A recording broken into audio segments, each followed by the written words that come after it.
Greetings. Today we have to simplify exponent. We have to simplify exponent. Now, exponent is that when we are having a number like this, if we are having a number on top of the others, like the negative 3 or negative 2, what we see here. So, and again we are having another negative 3 on the right side over there. So now before we dive in, I have to tell you that this is imperative, that you have to know that when we are multiplying two negative, they turn out to be positive. For example, negative 2 times negative 3 is positive 6. Okay, now let's dive in.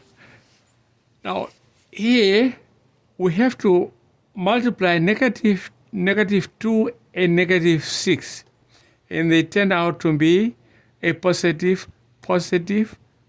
6. So next we take that negative 2 and negative 7. If we multiply those two, 7 and 2, they are 14.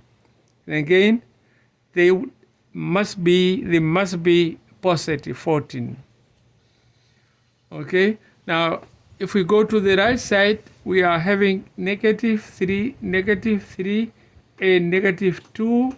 Again, if you multiply those two, they are going to be a positive 6.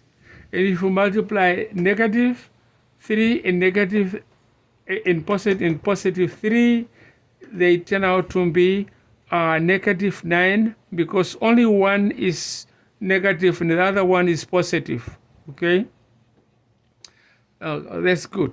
Now we are having two parentheses right here. Okay, we are having two parentheses right here. Now, and if we are not having anything in between, that's mean again we are having multiplication.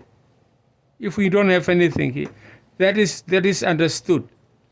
Okay, now again here we are having b on this side and we are having a b on this side, and what we can do here is that we have to take only one base, and then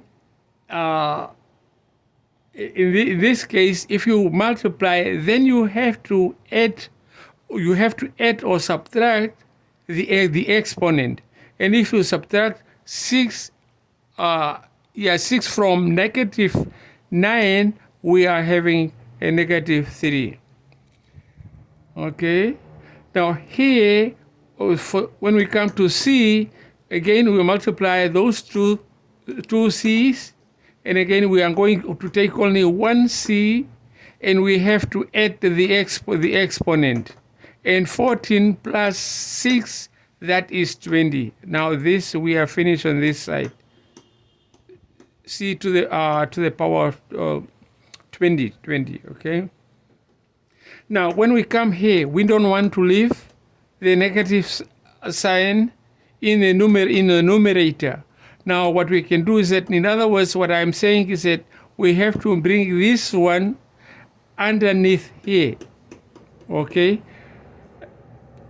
Now if we bring the negative 3 to b to the negative 3 here, then it will be a positive, and then we are done.